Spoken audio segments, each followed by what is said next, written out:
London. This is the Internal Televised Network, and I am Mr. Prothero. By now, you may have recognized my voice as the voice of fate. And you may be wondering, why has our charismatic leader revealed his identity? Well, my dear citizen, that question will be answered truthfully and eagerly. But now on to some grim news. As you may have heard, a vile terrorist known as has hijacked our truthful network in a desperate attempt to recruit for his fanatical views. Well, this is why I reveal my face. I reveal my face as a protest to this honorless rebel. How dare he try to deceive the blessed audience of London to carry out his evil and treacherous plot. I am furious, my loyal citizens, and you should be too. He tries to unravel this secure and fair world we have created for ourselves, to plunge us into lawlessness and chaos. He tries to deceive our children and our wives away from us, to exterminate our family. How dare he? Does he not know that the citizens of the greatest city on God's earth will not bend to his evil ways? You should be furious with this filth. So I urge you, my fair viewers, if you see any sign of deceit, any sign of lawlessness, you should report it to our brave finger. And now, because we have all heard the villainous speech made by the terrorist, I feel it is my duty to inform and educate you about the dangers of speech. These words have entangled you into a web that is very difficult to escape. One of the terrorist's techniques is called a metaphor.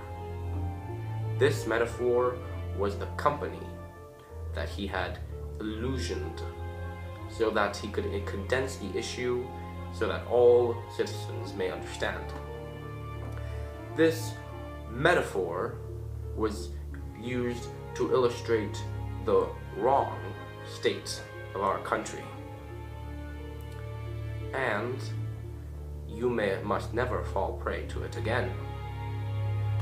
Another vile and deceitful technique was the use of illusion.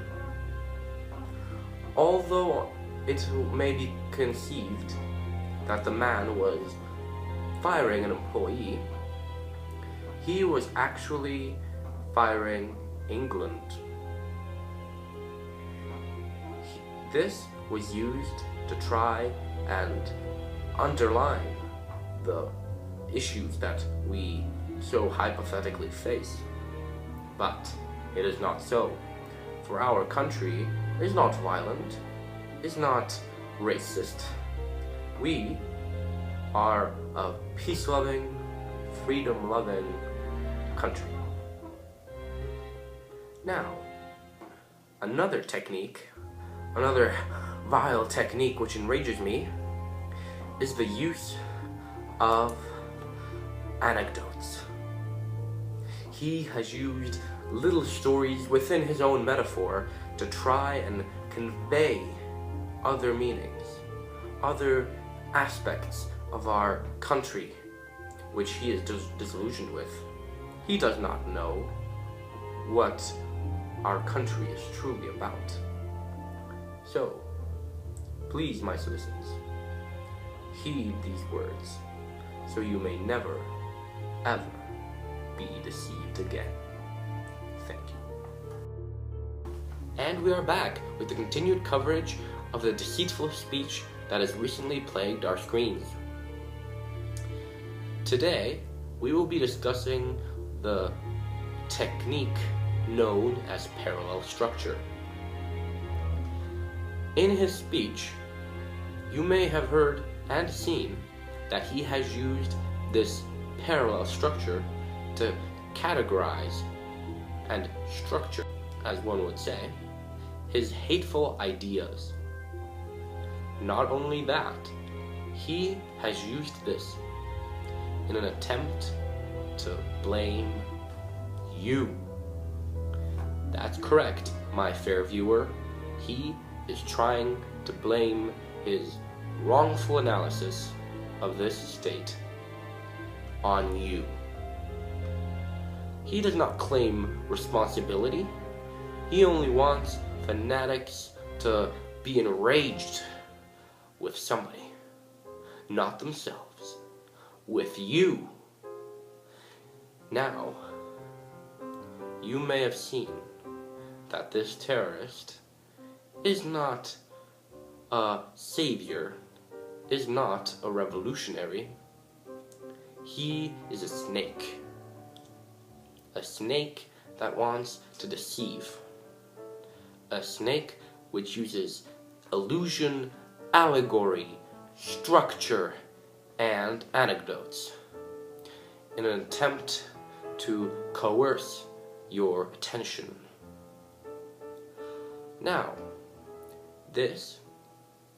all of these techniques that he has used fall under a simple word: imagery. Imagery.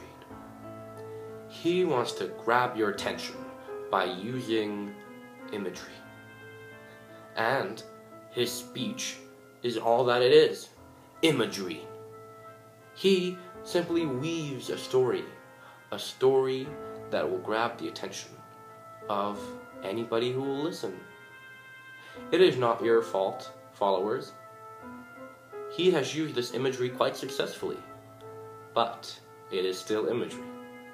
It is fake. It is a story. So I urge, once again, do not fall under the thrall of this literary device. Simply trust and believe in your state, and all will be well. But if you ask me, I feel like this terrorist should be caught, put in front of a firing squad, and shot like the dog he is. Strength through unity, unity through faith. I'm a God-fearing Englishman, and I'm goddamn proud of it.